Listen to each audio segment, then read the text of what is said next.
don't be afraid to just tell your boss exactly what your goals are and what you want to do.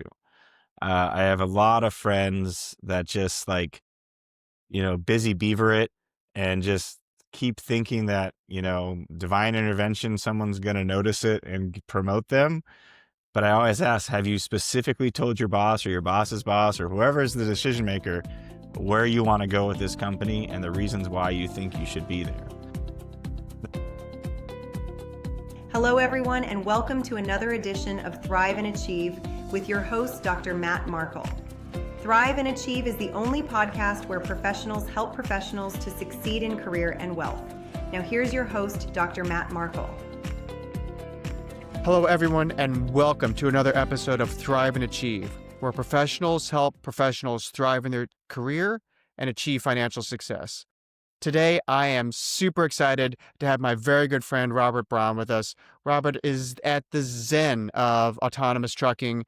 He's the VP of Business Development and Partnerships at Bot Auto, where he manages partnerships with customers, OEMs, and Tier 1 suppliers, so everything in their ecosystem. He serves as the chairman of the Heavy Duty Manufacturers Association and their Advanced Technology Council. Before that, Robert and I worked together at a company called Spartan Radar. He had multiple C-suite positions there. Spartan Radar was focused on increasing autonomy and safety for commercial vehicles like construction, agriculture, mining, and forestry, and advancing the autonomous safety standards across the board in that industry. Now, I asked Robert on this show for three reasons. Number one, to share his strategy for success. Let's see what he's done to be successful. Number two is his insight is deep into people, motivation, ownership. He sees it, he gets it, and he can help you get that as well. And the third is he's a hell of a great guy that I'd work with again in a heartbeat and is just a ton of fun to talk to. So Robert, welcome to Thrive and Achieve. Thank you, Matt. This is an honor to be here, and I miss our conversations that we had almost on a daily basis. So this is going to be fun. So that was so much fun. If only we could be having these at that fish restaurant in LaSalle. Yeah. Okay, great. Well, let's just jump right in. Okay, so we're going to be going through an arc of a lot of different things today. First of all, let's just talk a little bit about you and your background. Tell us about your professional journey. Too Simple, Spartan, Bot Auto. Tell us a little bit about you and the arc of your career. Yeah, this is always a fun dinner conversation I have with a lot of my autonomous vehicle crew, as I like to call them, the conference crew. Anyone that doesn't know me, they joke around, raise your hand if you worked at a maximum security prison before you got into autonomous vehicles. And I'm always the only one around the table that raises his hands. Folks that know me, I've had a very kind of weird route to get here. But I cherish and I really enjoyed the questions you sent over because it got me thinking and reflecting upon all the mentors and people that have got me here today, including yourself, Matt. So thank you. And it is really fun. And I joke around. I did work at a maximum security prison in San Diego, and that can be a whole podcast series in itself. But I was burning out. I was having almost stress every time I pulled into work, and I just wanted to change. And this, self-driving truck company called Too Simple, based in San Diego, which is where I was based, was hiring. Dr. Shouty Ho was the one that hired me, and he took a chance on me. He's told me I was not his first choice based on my background, but I proved my merit and my will. I was the first U.S. hire for Too Simple. And that company grew to almost over 2,000 folks, and it went public on NASDAQ via IPO, and it was kind of the darling for a quick moment on Wall Street. And then rising interest rates and geopolitical issues and just a lot of things that could be in a Netflix series happened, and it crashed and burned. I had left before that happened and joined Spartan Radar, as you mentioned. Got to kind of change myself. I was always a government affairs guy, and with startups, I was able to reinvent myself a little bit at Too Simple, but completely kind of divorced myself of that at Spartan and got to work on marketing and BD and thought leadership and all sorts of things, and then had a blast at Spartan Radar for 3 years, and then Shouty started Bot Auto 2 years ago. He called me up when he first started the company. I was thrilled for him. I knew he had his heart and soul into it. And then when Spartan moved on from there, I called up Shouty and said, "Hey, do you want to? Can I join the party?" And he said, "Yeah." And again, Matt, I got to kind of wear a bunch of different hats, handling BD, a little bit of marketing, a little of everything. Jack of all trades, master of one, master of none is kind of how you knew me as well. And it's just, again, just an incredible opportunity. I feel very blessed to be here. A lot of hard work and a little bit of luck, and that's why I get to talk to you today. That's fantastic. I think as I've seen the time we've spent together, there's not a single thing that you wouldn't, if asked, step up and say like, yeah, 100% I'll do that. And that as a former CEO myself, that is worth its weight in gold. And then also there's many things that you would say without even being asked, like, I think we need to do this.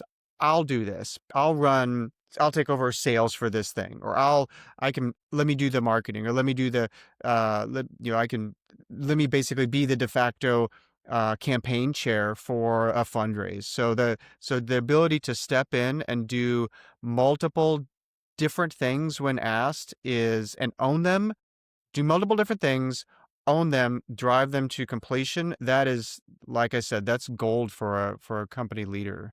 Thank you. I appreciate that. So, in your leadership career, is there like a defining moment that crystallized how you think about this is the type of leader that I want to be? Yeah, this was one of my favorite questions you sent over, and I guess this goes, and I'll try to be a little vulnerable here. Is that when I first got hired at Too Simple, and I started doing these conferences and getting to meet my peers at the competitors, and I was a history major from San Diego State that bounced around government affairs and worked for the state of California, which I was very proud of. But then all of a sudden, I was thrust into kind of the spotlight, surrounded by folks that went to Harvard and Yale and PhDs and MBAs. And I was like, I remember telling my wife, Carolyn, I'm like, I don't know, man, this is like next level, like talented people. And I remember having the anxiety around that. And I actually called my old warden, who, which is funny, I can actually call my warden, and he said, forget that. And he said, he was from a really rough part of California, had a lot of friends, that ended up going to prison, and like he rose all the way to the highest ranks in CDCR. And he's like, where you come from and what you do, doesn't matter. It's like, are you willing to be the first one in and the last one out of the office? Are you willing to outwork them? Are you willing to go the extra mile? And I'd worked for him for 4 or 5 years, so he knew the answer was yes. And he was just like, then do it there. Learn the industry, read, consume every podcast, read every article, answer every LinkedIn message you get, because you never know what that LinkedIn message could lead. And that was really a seminal moment. And then I also realized, regardless of people's fancy degrees, everyone puts their pants on one leg at a time, and everyone's the same. But like, I still visibly remember that anxiety talking to Carolyn about like, man, can I hack it with these Ivy League, educated folks? So yeah. I was thinking about that. That's a great story. I was thinking about that the other day, and I think we all have some aspect of imposter syndrome. We all have some aspect of, oh, I'm in this lower class than them. And I was thinking about that. And it's like, is that really true for, I mean, we all have imposter syndrome, but is that really true as you get higher and higher up in things? And I started thinking about it. Like, so Warren Buffett, pretty phenomenally successful, right? Yeah. As an investor, as a visionary for investing and the right strategies and cash management and so forth. So Elon Musk is worth 3 times what Buffett is. So if they're in the room together, do you think Warren Buffett is like just sitting on off in the corner. Is like, man, I'm in the, I don't belong in this room. This is for no freaking way. Right. So I think that as we learn, as we grow, as we realize that it's not the how much money you currently have or the degrees that you have on the wall. It's the quality of your thoughts, and it's the quality of your work, and the quality of your dedication that really makes that those are the things that really matter. I don't think that Yeah. Elon is going to say like Warren Buffett. Now wait a minute, I check this website. I have 3 times more than you, so I get 3 servings of dessert, and you only get one. No, it's not. There's Yeah, and it nothing was like that. yeah, and it depends on the day. Then the Mark Benioff had have a run, and depending on how Tesla stock price is. But yeah, I am.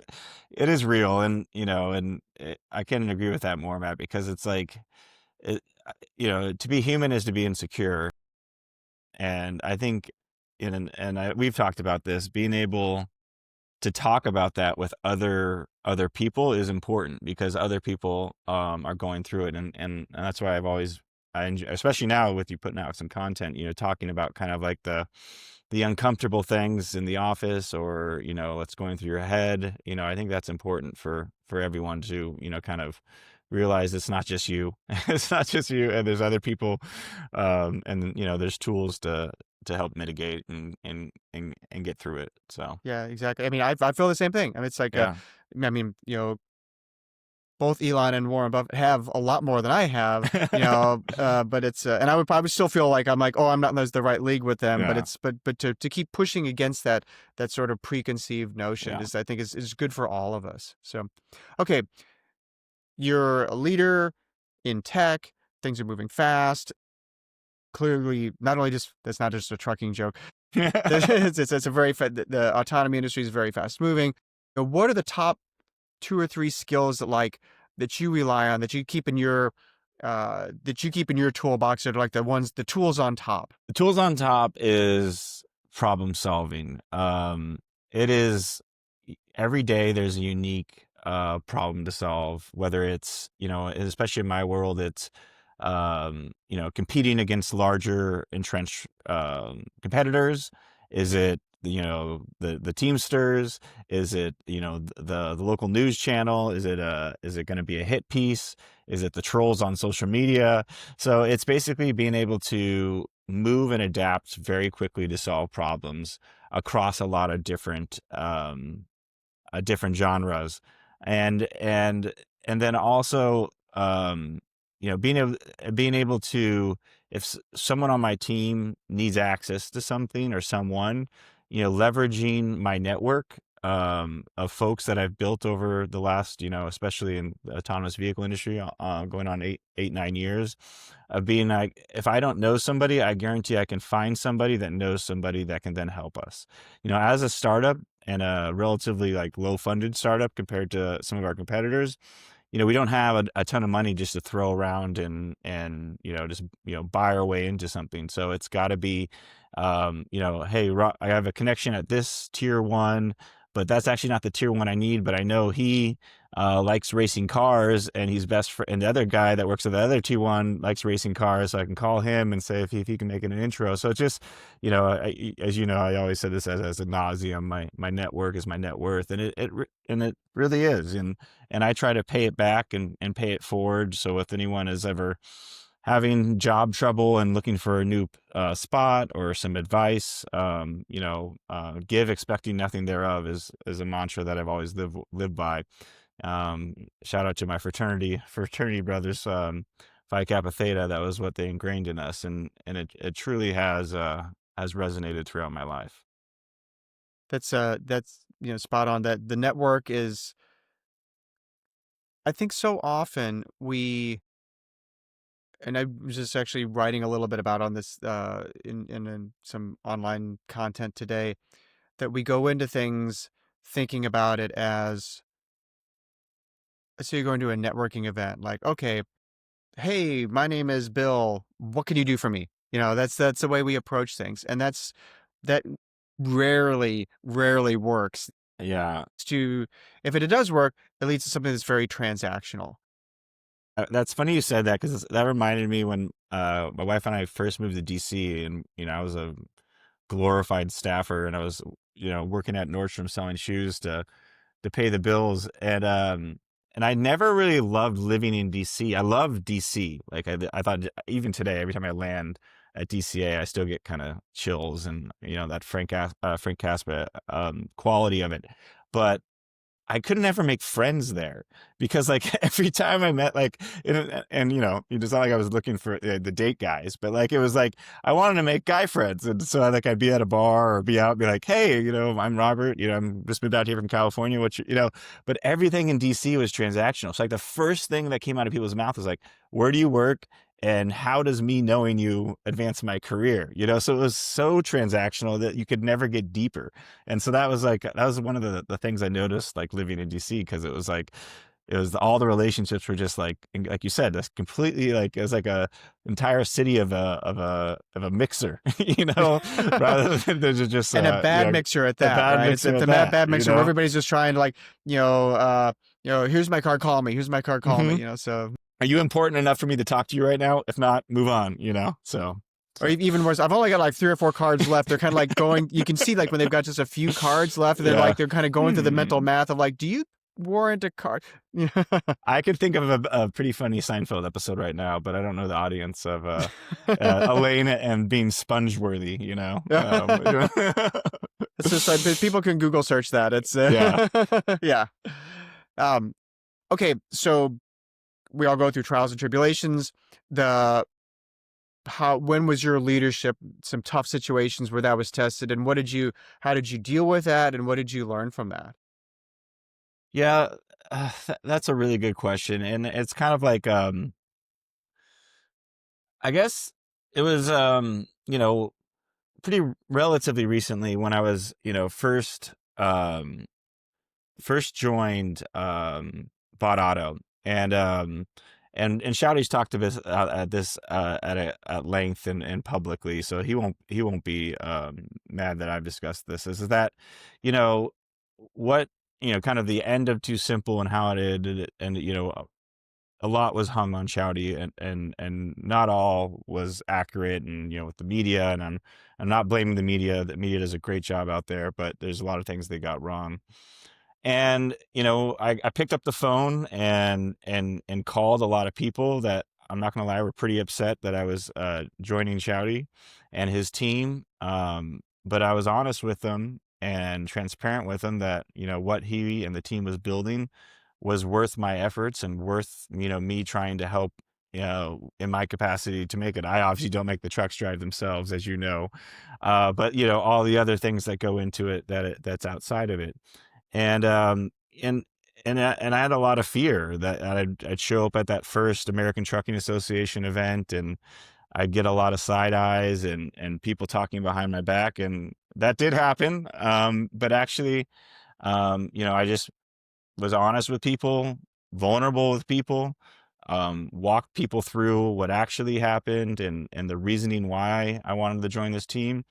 And fast forward, I've been with the company almost a year and a half, and we've made incredible strides. But I'm not gonna lie, Matt, when I first made those calls to a few of those folks, it was tough, and because those are a lot of people I respected and even cared for in some aspects, and so it was tough, and but as all things that are worthwhile in life, they're hard, and what we're building at here at Bot Autos is pretty transformative, and we have our own headwinds, but I think we've been doing a great job moving forward, and I hope from an outsider's perspective for folks watching it that they like this, they're proud and see the progress we're making. I think there's there's great insights. There's also some aspects of second chances, right? Hmm. And forgiveness and 70 times 7 Yeah. and so forth. So that I think that I know I've made mistakes in my past. I made mistakes that were dumb, and mistakes that were sometimes not, just out about not being the person that I really wanted to be. But you continue to press on. You learn, you get better. You realize, okay, that was a miss. I'm not going to do that again. I feel bad about it, but you can't just stop your life. And Right. having some aspect of forgiveness and second chance, I think is just really that's pretty beneficial, I think, as well. Yeah.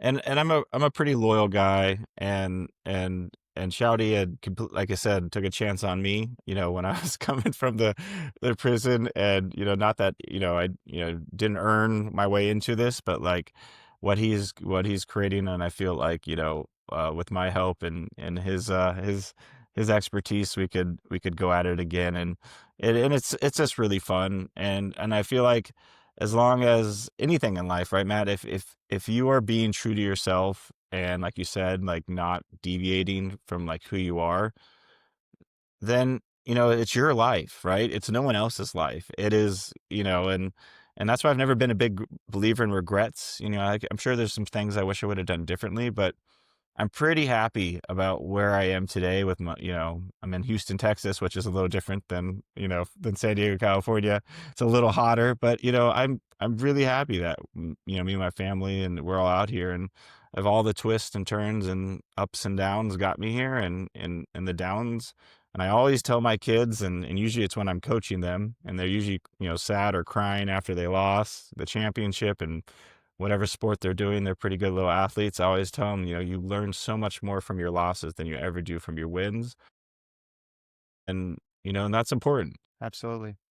Okay, let's pivot a little bit. Let's talk Yeah. about one of my favorite topics as a leader. We talked about this a little bit earlier is ownership, right? So when you're looking to hire somebody or looking to mentor somebody, what are the things that you look for in them that give you the indication that they're going to be someone that really is going to be an owner, that they're going to be the person that you can give a project to, give an assignment to, give a whatever to, and they're going to be able to take it and run with it. You're not going to have to be able to check in like every half Yeah, hour with them. micromanaging drives me crazy. Both being micromanaged and also micromanaging others.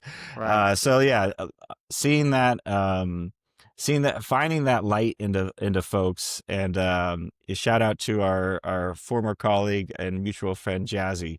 Um, she was the queen of. She would take on a project, not necessarily know how to do it. She'd either research enough to do it. She even went back to junior college to get a certificates. I mean, like she, there was nothing that we couldn't hand her that and she could figure out a way to get it done.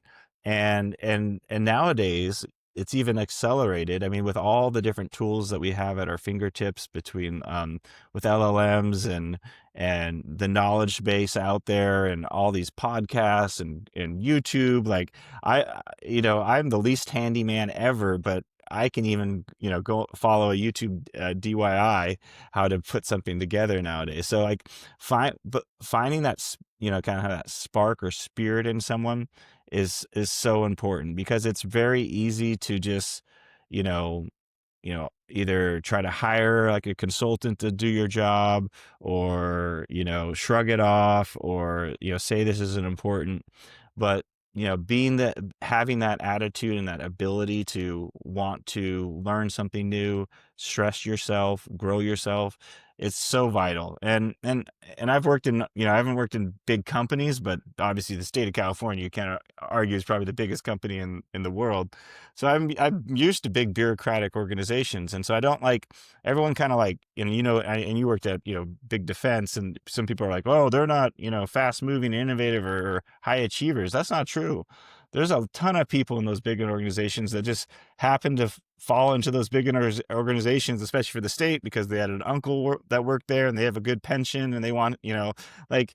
And so it's not just a startup thing. It's like you can find that type of spirit anywhere in someone, and as a someone that's looking for someone, having and finding that spark is so important, because if you have that, you kind of you're kind of invincible, because if you're willing to learn and willing to grow, then you're never going to be that obsolete worker. So And I guess for the those listening, the professionals, how can they communicate that to someone in a way that lets that like, hey, look, I'm the type of guy that does own things. I'm like Jazzy, or I'm like you, or I'm like whatever. I'm that guy. What can we see in them, or how can they communicate that? Because clearly that's not everyone, no. and clearly not everyone wants even to to signal that that's like them. But there are people that are like that. Like, look, I'm the owner. I will do this. I'll be. You can trust me 100%. And you don't need to be some amazing extrovert to do this. Like in whatever you're comfortable with. Like a lot of people don't like the um, face to face meeting or that kind of thing. So the key is just like having an understanding with your boss or your coworker on whatever like your levels of comfort. And it takes trust, right? And over time, because as a manager, you don't want to just like throw someone in the deep end and see if they can swim. But it's it's allowing them and giving them enough space. And then as the subordinate, it's also getting to understand your boss's tempo and their expectations. So maybe like if you're not an extrovert and you don't want to have that, 5 o'clock check-in face to face with your boss, but you don't you're cool with we love our partner Microsoft back in the day, Matt, but we love Google even more. It can be just as simple as an at Matt Markel in a document, and here's the 5 bullet points that I worked on for the next product development or whatever. Having whatever how you want to communicate um, is fine, but you have to develop that level of trust. And then as time goes, and that your subordinate or the boss that leash gets longer and longer and longer, and allows you to thrive and thrive and thrive. So Yeah, absolutely. Finding the way to communicate, finding that and truly let them develop the trust in you. Let your boss, and it, manager, and it and goes both CEO. ways, right? Yeah. Trust in your boss and trust in the subordinate. Yep. Yeah. And when you have that, and you're going to make a mistake, both the boss and the subordinate will make mistakes, but you at least have that backbone and backstop, to move forward with. Yeah. Excellent. I heard a quote speech, mini speech, whatever, that former President Obama actually did, where he was talking about if you're the guy that owns it, people talk about all these skills and so forth, but like if you're the guy that can own something and deliver it, that was one of the main things that he looked for. And Yeah. we definitely don't agree a lot on politics per se, Yeah. but 100% he's spot on that. So I think we're very much aligned there. Where do you see professionals um, either missing out, messing up, whatever? What's holding them back from taking that next step into leadership? What are some of the shot in the foot sort of things that we see people doing that we could help highlight for them today? Well, and I read this question two ways, when you sent it. And I was thinking to myself, like, there is actually a lot of people that, and you've probably experienced that too, because they're talented, they keep getting promoted, and then all of a sudden they get promoted into a leadership position, and they're a terrible leader. But they were talented at their at their last job. So there is a thing like if you are I want to like for advice out there, like if you are thriving at your like current position, and like leadership is not your thing, like it is completely again kind of like it is okay to stay where you're at. Like this notion that you always have to move up is also, I think, kind of like one of those things that's like indoctrinated in us as like, promotion, promotion, promotion. But there's ways that you can grow. Like, I know, either whether it's responsibility for the product or responsibility for the role without having to be, in a leadership role of folks, so I did want to kind of call that out because I've noticed a few times in my own career when I've been like kind of like promoted pretty quick and it was like whoa, and maybe I wasn't ready for it or whatnot. I think I wanted to kind of call that out as well, for your audience, because it is like people are kind of obsessed with that, quarterly or whatever your company does, um, promotion review or whatever, that kind of thing. You've been told since you're a young age that, oh, dad got his promotion. That's a good thing. And he has, now he has 10 people reporting to him or whatever. That not necessarily is always going to make you happy, Right. I especially, guess when I wrote the question, the I was I was thinking of it as there's different facets of leadership, right? There's a promotion path where getting on the senior leadership, you're CEO of a company, whatever. But there's also leadership in your role, and I think that's kind of like, I was trying to think of like both ways of Yeah. doing it. But as I think about how I probably communicated it, it probably didn't cover that. So you're No, no, it right. was a good question. Yeah, but I just want to, I just love all your stuff of, even the title of your book here, little plugs, Oh, awesome, awesome. it, Yeah, I got mine too. it's, and I don't know, in the spirit of just being, vulnerable is like, it is like, important to call that out as well, so No, 100%. Yeah. By the way, Robert is plugging the book Anti-Preneur, available at on Amazon, yeah, and also if you need more information, anti-preneur.com. yeah. So yeah, you're right, 100% right. Moving people management isn't the best or the right or the only way to to leadership. So good question. Good way to say like my questions are terrible and Yeah. and have a smile on your face while you're doing it. Okay, let's see. If you were to, okay, let's say someone is mid-career professional, mid-level, wants to move up into more senior leadership, the type of roles that you and I have had of late, what would be one piece of advice that you would give to them? Don't be afraid to just tell your boss exactly what your goals are and what you want to do.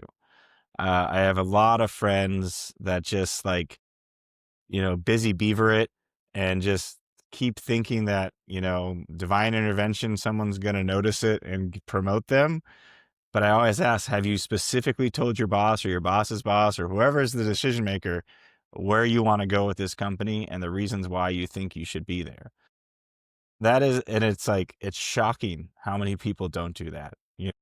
And maybe it's, some sort of, like I said, anxiety or fear of rejection.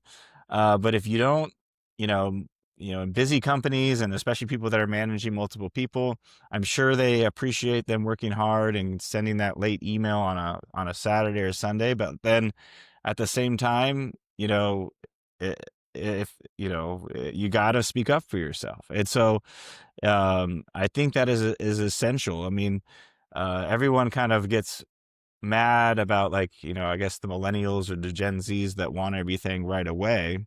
But you got to respect that in a little bit because they know what they want and they're not afraid to talk about it. So that's probably my biggest advice. If you're doing the good work, you're putting in everything you need to do, but have you had that conversation with the decision maker on what you're doing today and where you want to see yourself with that company in the next few years?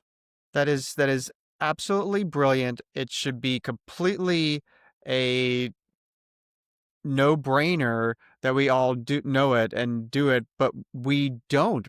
I don't know whether it's this aspect of like, well, if I have to ask for it, I'm going to seem like I'm greedy or needy or Yeah. something like that.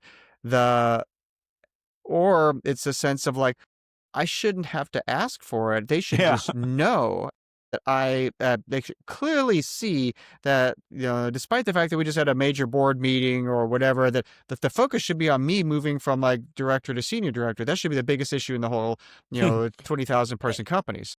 And I will say though, if you do call your shot, you got to deliver too. You Yeah. can't, so yeah, you got to come through. If you have that conversation with your boss, you got to make sure that you are, dotting every I, crossing every T, and you're going to deliver on that. Cause that's when people's eyes will all of a sudden, hit that 2020 vision and start, zooming in on Robert, because they know that Robert wants to move up to that next level. So they might start paying attention if you did write that email, that late email on Saturday night or not, So Yeah, absolutely. And you should be willing to take the honest feedback that like, that's great that you want this next thing as your manager, boss, CEO, whatever. The the best thing I can do to set you up for success is say no right now, but or what's the phrase? Not no, but not now. So say like, it was, now is not the right time. For a variety of things. It could be lack of skills on your side. Could be there's some major politics stuff coming down the line, and anybody Yeah. who's in that role is just going to get slaughtered. So I'm going to, cool your heels for Shield a little you. bit. Yeah. Yeah, Shield you. exactly. So whatever it is, but there's I believe the name of the book is Nonviolent Communication, and it's just a fantastic book. I hate it when I do this. I'm drawing a blank on the author right now, but it is a great book on how to truly communicate what we want. So in the situation you were saying, that book just popped into my head because it goes through all of these examples, couples that have been married for 30, 40 years, and they basically build up this level of animosity between one another because they're just not communicating. They're not talking to one another. When you can say like, "Look, I don't like it when you leave your dishes in the sink," and like, well, I guess the answer to that is like, well, they've got to soak, right? So, whatever it is, that you just communicate. Because if you don't communicate, then it just builds up this hostility and this angst and so forth builds up. So yeah, you have to let them know that. Great advice. Great advice. Stay with us. We'll be right back to Thrive and Achieve. But first, have you signed up for the Anti-Preneur Insider? This valuable resource provides one actionable tip on how to thrive in your career and one on how to achieve financial success. And it's free. There is so much noise out there today that it's really hard to see the signal in it. That's what the Anti-Preneur Insider does. It cuts through the noise to provide you the focused information that you need in a quick and entertaining email. Get it delivered to your inbox every Monday. Just sign up at antipreneur.com. That's anti-preneur, ANTI-PRENEUR.com.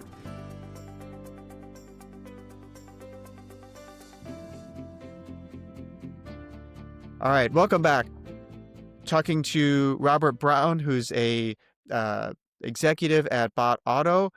Continuing our conversation, Robert, I'd like to pivot just a little bit now into talking about money in the workplace. You know that this is one of the areas where I'm super passionate about. But as you know very well, money, not just here in the States, but across the world, is like a huge, huge issue. Here in the States, we have a $7 trillion shortfall in retirement savings. 70% of Gen Xers are worried about retirement, really worried about retirement. 2 out of 3 millennials are really worried about retirement. We have 2 out of 3 households living paycheck to paycheck, and 1 out of 3 households making over $200,000 a year living paycheck to paycheck. But we don't talk about money in the workplace. So I wanted to just kind of see from your vantage point, been in several different industries on the government side and on the industry side. Do you see employees focusing too much on buying like liabilities, the cars and houses and lifestyles and things like that, instead of building assets? Do you see that in where you are right now? Well, not where I'm at now, but man, I would see when I was working at the state, state employees actually in California make a very good living. But these vehicles that they would roll in and buy, these $100,000 trucks and sports cars. And I would keep thinking like, where are they getting this money for? And then, they're actually, smuggling in things. No, I'm just kidding. But no, it was, they were, banking on making, overtime or whatever. And then, things would happen like the furloughs during the Schwarzenegger administration. All of a sudden your salary gets cut 15% and people are, going bankrupt and losing their homes. And it was an absolute nightmare. And a lot of people worked for the state because of what you said, Matt. It's one of the few places you still have a pension. Some of our correctional officers, you could retire at 50, 55 with full pension and full medical. So even though you might not, make as much as your private sector peers, like in your core earnings, you were kind of set for life when it came to retirement. And that was actually kind of one of the big pitches that the state of California made to folks. And it's probably one of the reasons why the state of California is broke now too. But it is, but yeah, I mean, I do always remark when I go, because as you and you were my CES buddy one year. I go to Vegas, for these conferences, and I go to all these conferences, and I look around, and all these people, spending all this money and gambling, and I think to myself, like, well, Carolyn and I are doing all right, but like I couldn't ever afford to live a lifestyle like this. And then I was talking to my friend that's a FA, financial advisor, and he's like, don't worry, like you said, like everyone's living paycheck to paycheck on credit. Kind of the keeping up with the Joneses, I think has gotten up to the exponentially next level. Making, what kind of car you drive, what kind of house you have. Like it's a very, very scary proposition. A lot of people at my age, if not a little younger, like you said, like they almost just view Social Security as another tax that's probably not going to be there for when they retire. So it is a real issue, and I don't know how to solve it. So I appreciate you out there, talking to folks and getting people educated on it. Personally, I've always been very fiscally conservative, and same with my wife. So like that's always like we've always scratched our head about folks that live that lifestyle, but a lot of people do, and it's sending us into a very scary trajectory as a country. Yeah, I'm personally worried about it because just the fiscal ramifications that can have across all aspects of society, and the fact that the government's going to have to do somebody will have to do something, and that's going to cause more taxes. But Yeah. you can't raise taxes on people because that's suicide in the electoral college here in the States. And I don't think AI is going to the efficiencies that come in AI are not going to basically be enough to like boost up GDP to fix all this. So yeah, it's really it's a tough situation because I think that I think that the solutions come from education in the workplace. That like we talk about basic education, which is cash flow, basically the spend less than you make, right? That's like step one. But then the next thing is like we has to be like, okay, how do you take that delta smartly, make that delta larger, and use that in investments that become either revenue producing or growth assets? And I think that we Yeah. just don't even talk about that. And it's like, people, it's like taking on debt, like debt's not a bad thing if it's the right kind of debt. Right. If you're investing in yourself or creating debt to create to create an asset and you defer taxes, that's great. But if you're, as a proud history major, if you're taking on $150,000 to become a history major where your career path is a high school history teacher or a, barista, that's probably not wise, and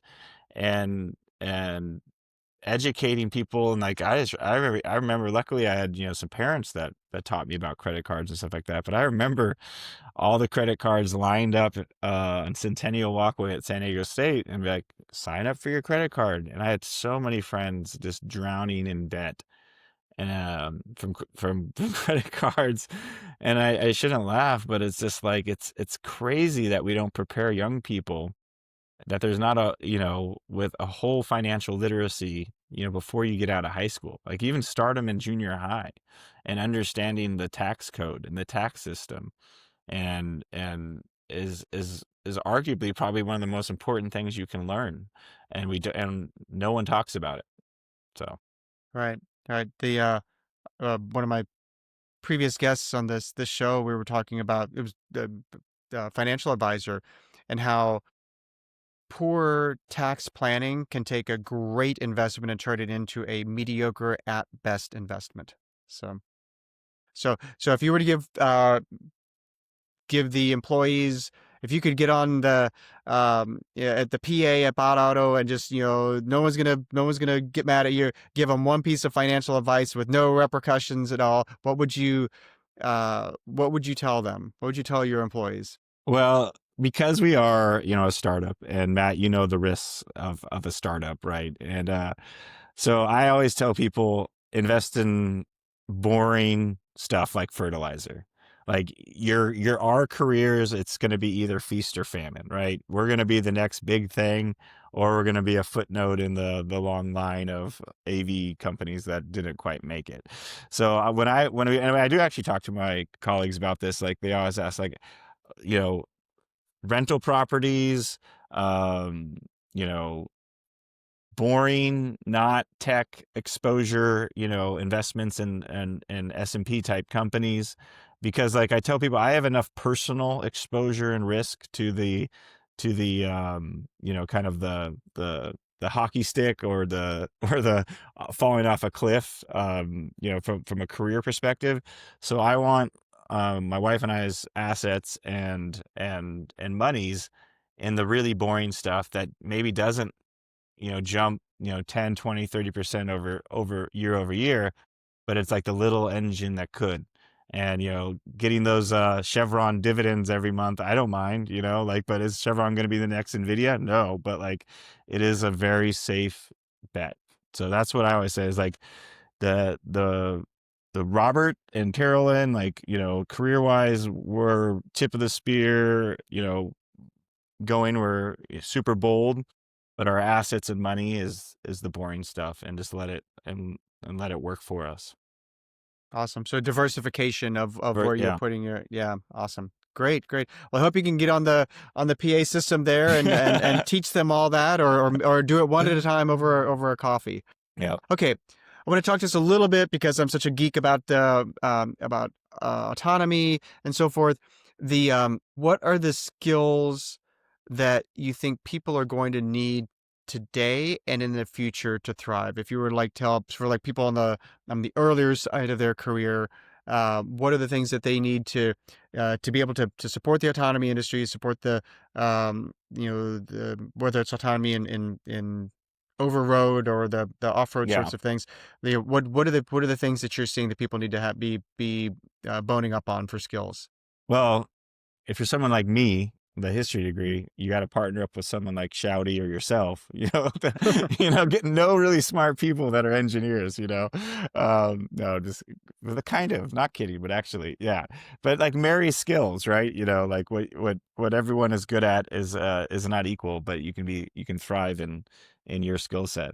But yeah, I mean, just for young people, um, we've seen it like, and I almost didn't believe it at first, but like I've seen it with my own eyes with pre-trained transformers and our foundation model. Our engineers are able to move so much faster. I mean, when I left Too Simple, it was nearing almost 2,000 people. Majority are engineers. They were doing, driverless operations then. And now this team of core of like 50-ish engineers are doing that today. Data is free, simulation. It's just incredible at the speed that these folks can move at. And so for advice to people like me that aren't maybe engineers and whatnot, is that with AI coming down the pike, it don't see it as like a negative. Learn the tools. Shouty forced me to embrace ChatGPT and some of the other LLMs, but don't over rely on that. Still make sure you are going out into the world, going to those conferences, developing those relationships, because the last thing AI is going to be able to do is complex human relationships. And if you're not an engineer and you're not coding, and you don't want to get replaced by an LLM that's writing a press release, is develop those relationships with those journalists that cover your space.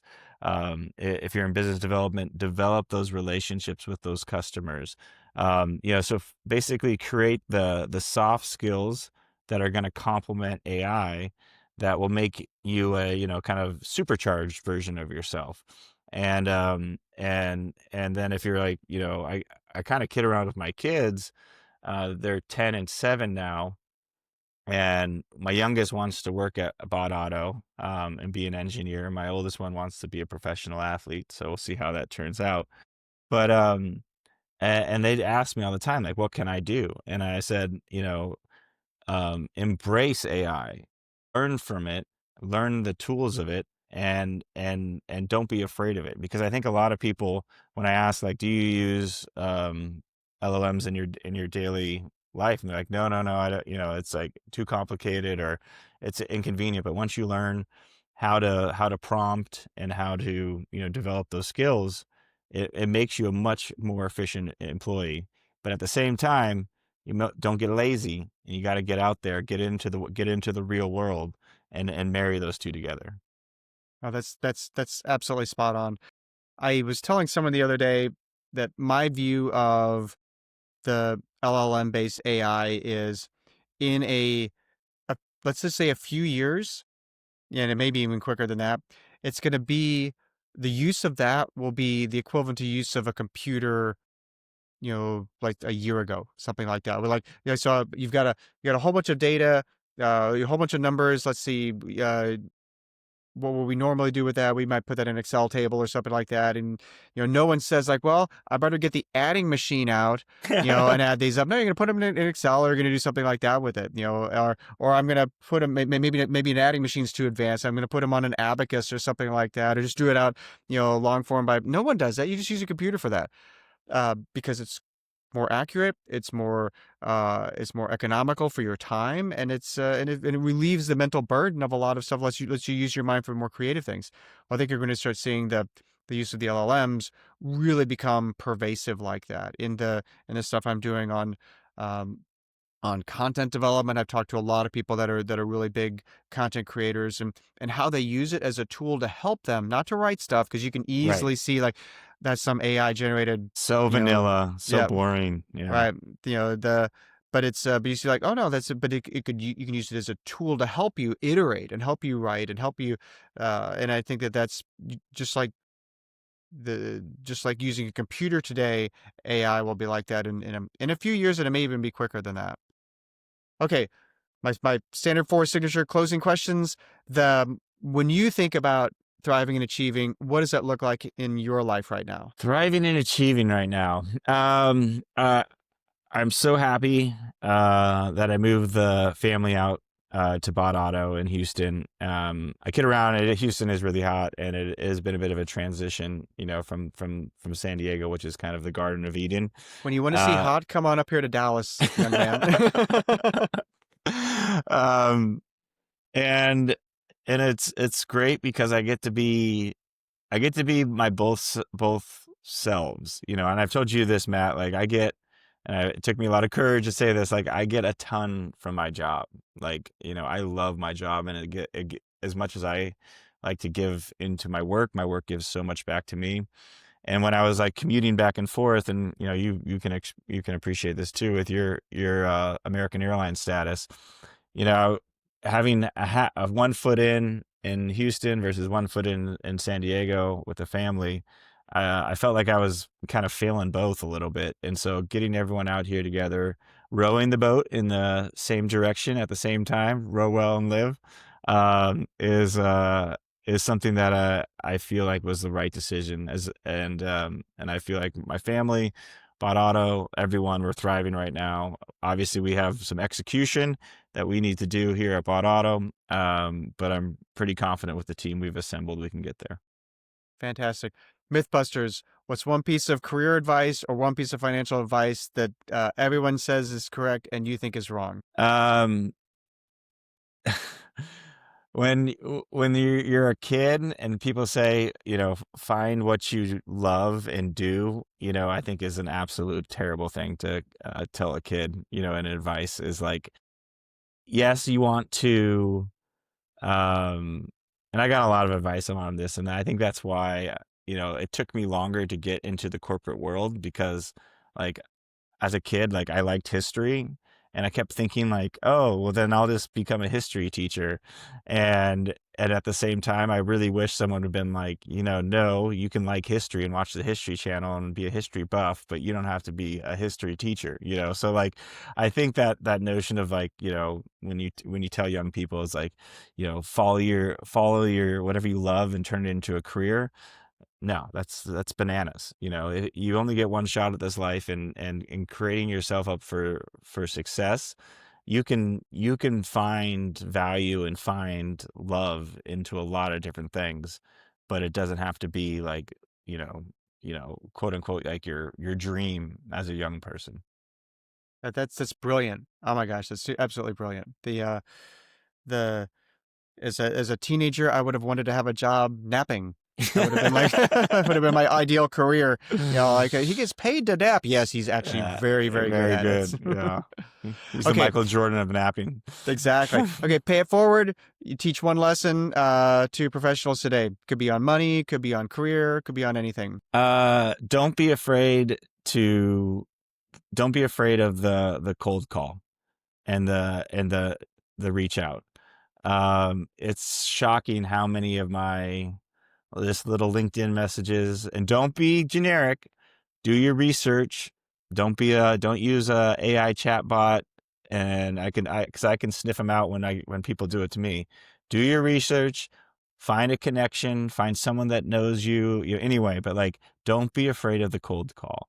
Maybe it goes back to the shoe salesman days of me, but like, I feel like the value that has driven in my career is exponential. Is just the straight up, whether it's the cold call, email, literally cold call, or the good old outreach on LinkedIn.